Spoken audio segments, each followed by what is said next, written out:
Shinobi III, Return of the Ninja Master, the 7th or 8th game in the Shinobi franchise. No, I am not getting into that shit again. Was scheduled for release a year prior to its final release date of July of '93. If you look for the beta of this game, back when it was called the Super Shinobi 2, you'll see how radically different the beta was compared to the retail version. It was supposed to handle more like the previous games, except now you have this really janky run. And apparently Joe was supposed to have this new Haku Ryu ice magic attack, but it was removed from the final game. Shinobi 3's development is an interesting case. The development team looked at the beta and said, yeah, this kinda sucks. So they gave the entire game a facelift, basically making an entirely new game in the process, and pushed the release date from 1992 to 1993. I found this Megatech review of an early build of the game saying the game was disappointing compared to Revenge of Shinobi, yet they still gave the game an 88 out of 100.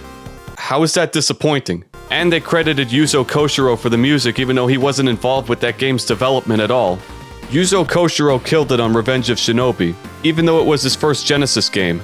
He had prior experience with FM hardware from his PC 8801 and X68000 days. Koshiro was busy taking Streets of Rage 3 into strange, new places with his music.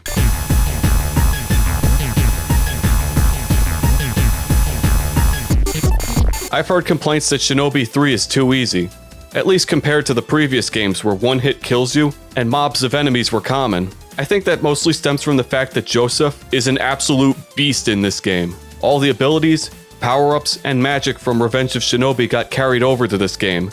But there's tons of new abilities in addition. For starters, after years of honing his ninja skills, Joe finally discovered the ability to run.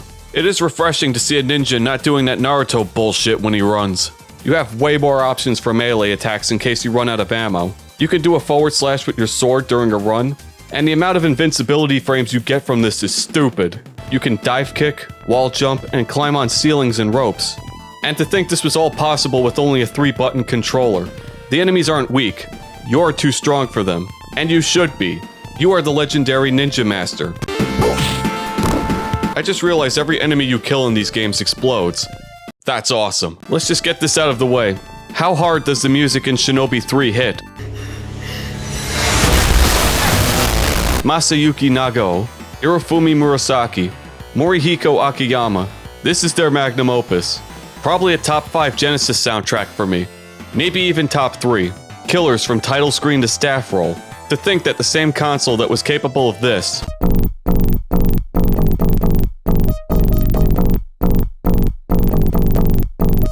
was capable of this.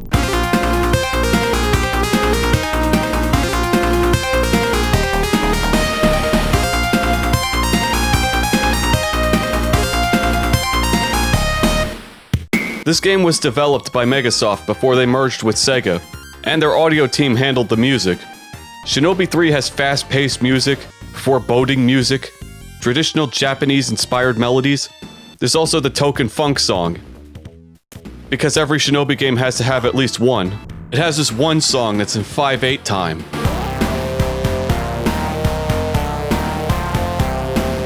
I mean, there are fucking motifs in this soundtrack.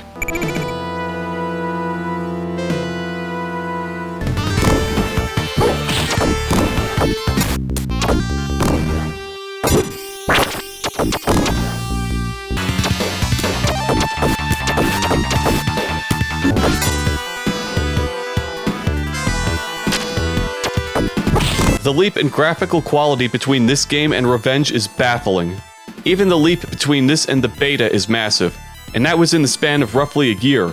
Since the development team worked in proximity of Treasure developers, they took some of their notes on presentation. The level intros look way better. Joe's animations are more fluid and detailed. The backgrounds are full of parallax scrolling. This game made me really appreciate parallax. Having background elements moving at different speeds is something the Genesis does very well. And for a console that only has 2 background layers, 2 less than the Super Nintendo, the amount of depth conveyed in these backgrounds is impressive. All of this was made possible because the Genesis has a faster processor than the Super Nintendo, over 2 times faster. I wonder if they still have the Infinite Shurikens cheat. Yes they do. There's also a cheat that enables the use of a 6-button Genesis controller, but it's a bit convoluted, and there really shouldn't be a need for a cheat code for something that should work as soon as I plug one in. And like I said earlier, people think Shinobi 3 is too easy, so...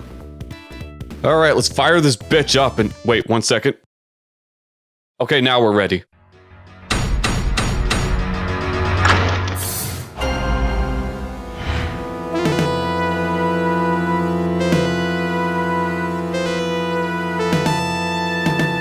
Hey, remember Neo-Zed? You remember that criminal organization that you stopped? They didn't stay dead. It also turns out that the final boss of Revenge of Shinobi wasn't actually the head of Neo-Zed. He was a pawn of the Shadow Master. According to the Shinobi Wiki, the Shadow Master was created from Musashi's bloodline, and then a few science experiments later he became the ultimate ninja. Blood Falcon Yoshimitsu, basically. He's really pissed that Joe keeps killing his dudes and he wants him dead. He's also planning to take over the world. Of course! The first level is your introduction level. You get a big open field to play with ninjas in the trees and enemies falling from the sky. You'll get accustomed to the controls as the ninjas serve as basic target practice for you. You also get to practice blocking here too. You don't have to walk forward or get power-ups to block, you could just hold the attack button. Walking forward to block just didn't click for me. Sometimes I actually forget that I can block and then I try to avoid projectiles. I don't know if that's just me though. All the enemies are spaced out too. They didn't just throw a bunch of enemies on screen and say, "Here, you deal with it." This game may look easy at first, but it has a difficulty curve. In due time. The samurai at the end are easy with their Geese Howard Repukins. This one dies in one hit when powered up. Reminder, we are on the hardest difficulty. This is what your health bar looks like on normal. This game is structured more like Revenge of Shinobi, where each round is 2 segments. Then you fight the boss. But now you have mini-bosses between each half. The cave is the next area, and it teaches you how to use Joseph's new abilities, like his wall climb and his ceiling or rope climb. I never knew there were secrets up here. It wasn't until I started this video that I found this stuff. Making new discoveries after multiple playthroughs is the mark of a great game. There's also spikes everywhere in this cave, and these cool waterfalls. Let me teach you about Sega Genesis waterfalls, because researching this stuff sends me into weird places. The Sega Genesis, or Mega Drive, couldn't display as many colors or layers as the Super Nintendo. The Genesis did have some workarounds, like this waterfall. Of course, if you just look at the raw image, it looks like some blue and white animated pixels.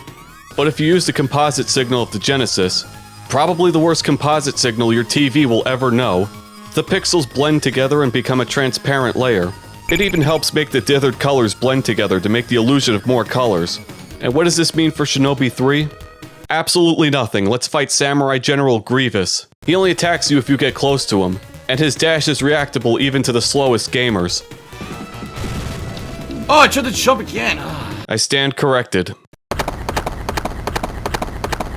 The second round is the equestrian level. You've really got to appreciate how cinematic some of these backgrounds are. The ninja coming in from the background is really neat. The music that plays here is awesome. It found its way into Sonic and Has-Been's Racing, Sonic and All-Stars Racing Transformed, and you can't forget the annoying warning sign that warns you that there's a barricade you need to jump over. You can plow through them if you have your shield on. Even the boss comes in from the background.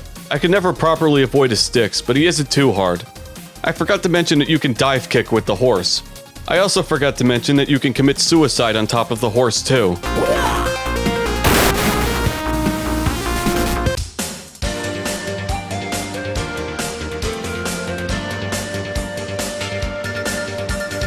Next is the high-tech military complex with guys who throw boomerangs at you. I'm not sure if those are standard issue, but whatever. They put the shield guy in front of the gunner. They hired soldiers with brains, but no skill. After the short section, you get this slow elevator with soldiers popping out to shoot you. I usually don't care much for auto-scrolling levels, especially ones that scroll this slow. But they keep it interesting with all these gunners inside the walls and stuff you can climb and wall jump on. And the constant threat of either being crushed to death or falling out of the universe is a nice touch too. Here's where things start to get interesting. The next boss is a brain in a jar that floats around, teleports, shoots bullets, and reverses your controls. It's a step up from having a machine with incredibly slow lasers that pops the brain out so you can hit it. Whose brain even is this? I just played Streets of Rage 3 the other day and that game had a brain in a jar too. Is this a thing Sega was into? He's also a pain in the ass to fight, even when he repels your kunai. Neo Zed has already thrown a genetically modified samurai at you, and a floating brain at you. Then you get to the next level and... okay, some shit has been going down lately. You find yourself in the middle of what appears to be Dr. Venture's cloning lab. I said I wouldn't reference the Venture Bros this time, and it keeps fucking happening. Remember when these games were about you fighting ninjas and soldiers? Well, Zed has graduated from kidnapping children to murder to basically playing God with the intention of murder. Now we get to fight brains with wings, brains with feet, and those mucus men from that one Aqua Teen Hunger Force episode. They even got those little Sparkies from Super Mario World in here. There's plenty of power-ups all over this level, and this ninjutsu pickup right over an acid pit. It seems like they dialed back the box bombs considerably in this game. I sure hope they keep it this way for the rest of the game. There is no boss in this section, just a bunch of jars and brains. Leave when the game tells you to leave and enter the next section and... What the fuck is that? His name is the Body Weapon, codename Hydra. According to the Shinobi Wiki, Z just dumps their failed experiments into a pit. The failed experiments merged into this thing. And they locked it away because some jackass threw a proton cannon down there, and you're more than welcome to try to take it away from him. Don't let the green crosshairs touch you. You can always hide behind this... whatever this is. And the crosshair disappears. There are some secrets in the ceiling. Getting out of the secret room sucks though.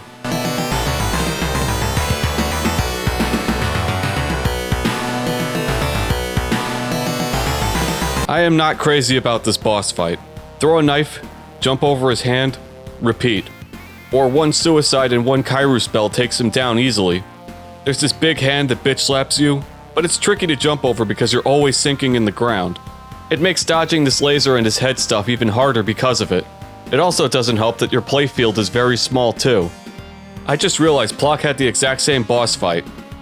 I think Plock did it better.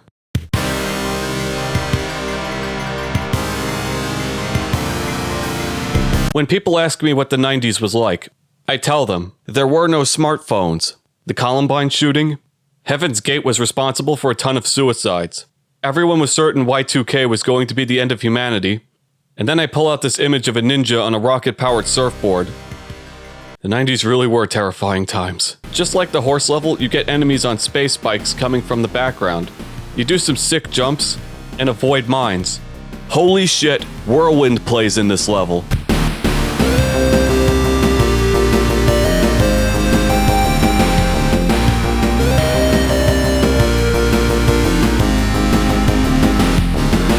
Just when I think I've heard the best song in this game, the next song starts. I feel like this level is missing something. Are those mobile suits? You get to fight one at the end of the level. The mech is a bit of a pushover, but it can still block your shots with the shield. Now how do you top a ninja fighting a robot? Well, how about a ninja fighting an even bigger robot? Before that, you have to do some more platforming. This level sucks because it has ninjas hiding in the upper floors, off-screen hits from these bat ninjas. I'd say it's great to see these guys make a comeback. Nah, fuck these guys in whatever game they're in. These guys that shoot fire at you that I usually bump into. These dudes with claws who aren't very smart. The biggest enemy in this level is the water. The thing your body is 70% of. You don't die instantly when you touch the bubbling acid in the previous level. But water? You may fall in because the camera doesn't show the pit. Or you may get knocked in by an enemy. Or you may fall because you suck. Oh! It is kind of a mess of pipes. But you do get to play around with Joe's jumping and climbing. And there are some secret pickups if you choose to explore. You want those pickups because the bigger mech is pissed you killed his friend. He shoots tons of missiles and different kinds of projectiles at you. You could be an asshole and bounce on top of him. Or you can be an even bigger asshole and use your shield to deflect his attacks. It's a long fight without the damage buff, and he takes a lot of hits to kill without it. You could potentially run out of ammo, which means you may have to start using your magic, or melee attacking him. The next stage is called Electric Demon, so naturally the entire stage would be on fire. It just makes sense. This is why you don't light cigarettes in the forest, kids. It's just tons of soldiers and fire and explosions everywhere. These things explode, the landmines explode, the enemies explode. It's basically a Michael Bay level. There is some questionable enemy placement around here. Some of these guys aren't very bright, but at least they don't fire off screen immediately. I never felt overwhelmed in this game, even when there were a ton of enemies at any given time. Probably because Joe is buffed beyond belief this time. And look, another mech. Remember in the surfing level there were 3 robots in the background? It's really cool that you get to fight all 3 of them at separate times. This one is still a pushover.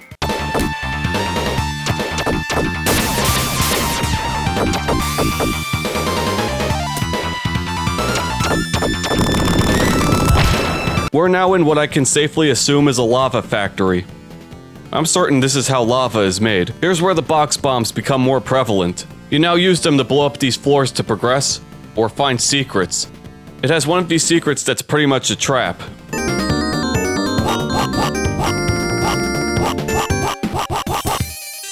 I feel like Shinobi 3 loses a little bit of steam during the second half. It has the best boss fights in the entire game, but some of these levels, I may have to steal a quote from my boy Civi11 here. If you need a giant arrow to tell you where to go in the level is not well designed. You can royally screw yourself and fall into a pit you made yourself. Or you could get to this one spot where you think you have to jump across, then you die because you're not supposed to jump here. You're supposed to blow up a bomb here so you can ride this platform to get across.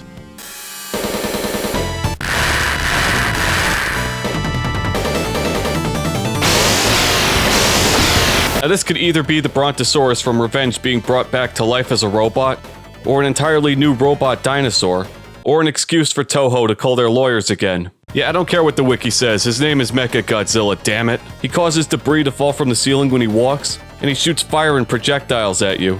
He's another boss that has a ton of hit points, so you may run out of ammo on him too. You do have some options when it comes to attacking him. You can fight him from a distance, or be like me and get in his face and knife him. His entrance where you only see his eyes, he fights you without his head, or the fact that NeoZ is mass producing these things in the background. He's probably my favorite boss in the whole game.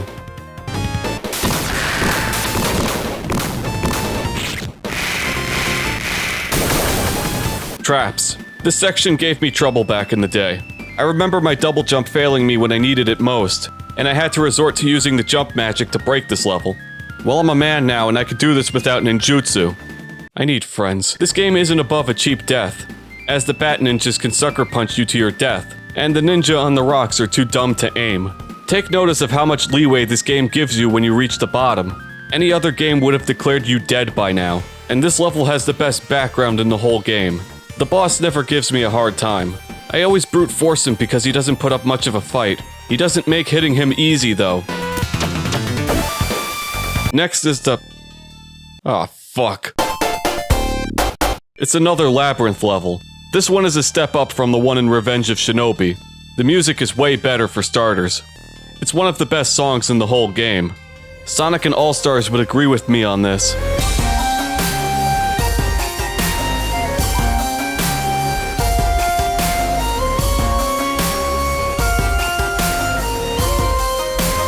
And check this out, you can actually do stealth in this level to bypass these ninja. You don't even need the jump magic to reach the ceiling, you can just wall jump to it. Just like a real ninja.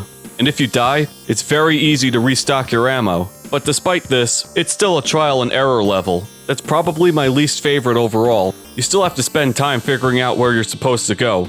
But it's a much shorter and less convoluted route than in Revenge with less rooms and paths to memorize. This one door is painfully obvious here. Gee, am I gonna go through this door or the one that basically says, "The boss is in here, stupid"? I went for door number 3. This room here. It has some useful power-ups, but it also has this bottomless pit that you can fall through by just kicking these boxes. If you used the jump magic beforehand, you basically screwed yourself, and most of the time you wind up in the same 2 or 3 rooms if you take the wrong exit. But Joe's added mobility makes this less time-consuming. And you're gonna need that mobility, because there's tons of spikes and arrow traps in certain rooms. You're gonna see this room with the box climbing a lot. You need to climb on them to reach the top of the room, and if you hit one then you have to go through another room and try again. If you fall here in this room, you get to see the box climbing room again. Fun. As an added bonus, you get to deal with bat ninjas who keep hitting you off screen. They even got those spike things from Super Mario World in here. How much shit did they steal from this game? They are one-shot kills, and if the back of your heel is anywhere near it, Shinobi 3 gets extremely dramatic when you die. When you die in most games, it's like... Here, the whole game slows down and plays this dramatic music when you die. Let's go through that painfully obvious door. What are you doing doing here? He looks like the final boss from Revenge of Shinobi, but he's actually his brother. He's pissed at you, for obvious reasons. He attacks you with the shadow clone and you have to hit him instead of the clone, or he gets a cheap shot on you. Sometimes he'll just appear where you're standing and get a free hit on you anyway. It gets easier when you know where to stand and crouch to dodge him properly, and it's even easier with the power buff.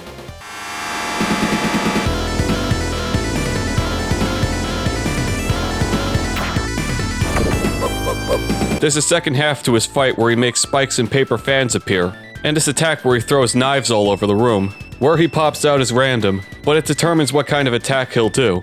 He has a big window when you can hit him multiple times.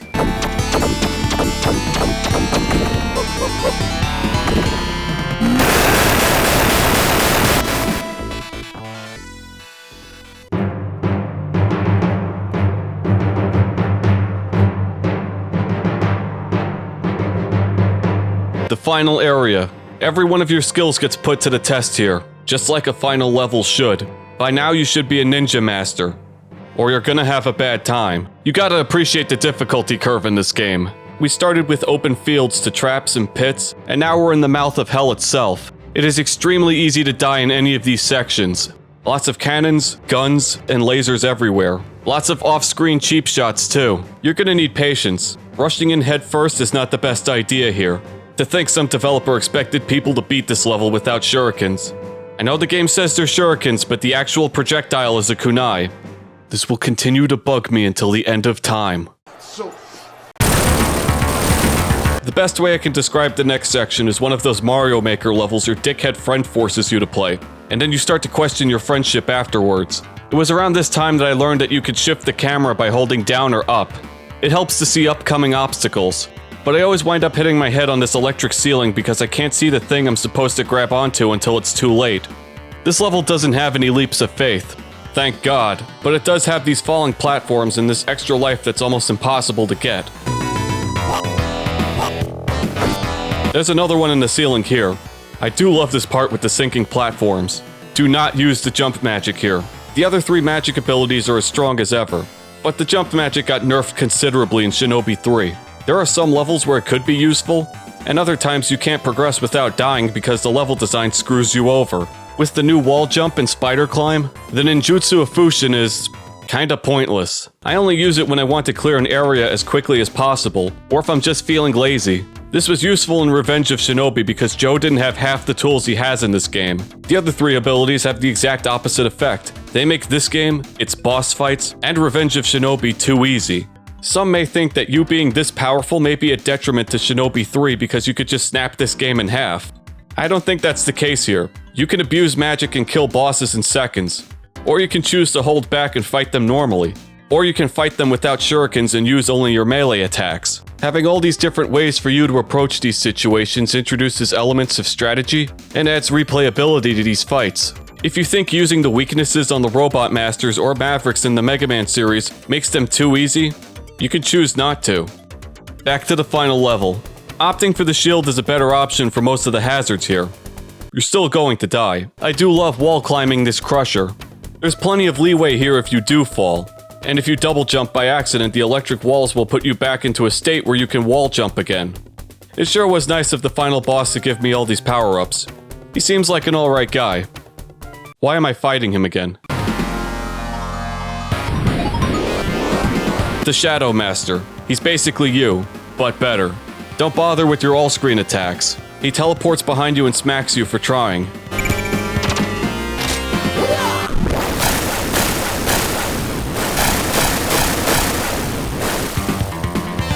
He'll blast you, then he'll do a dive kick on you after you dodge it, and if you dodge that, he does a Shoryuken. My personal favorite attack is the Bullet Storm.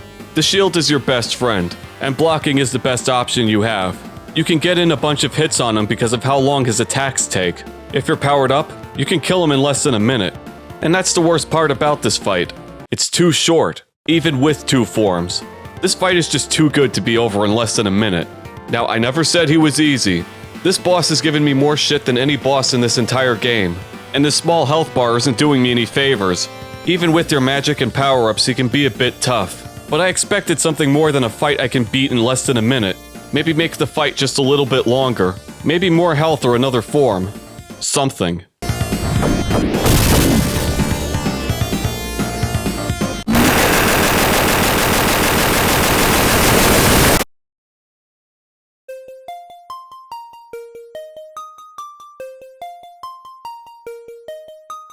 My final boss gripes aside, Shinobi 3 is still a technically impressive game that aged like wine. Even the worst levels in Shinobi 3 are better than most levels in other games. It went through development hell and numerous revisions before release, and it came out a champion. This is one of the more accessible Shinobi games for beginners. It's not the hardest Shinobi game, even on expert difficulty.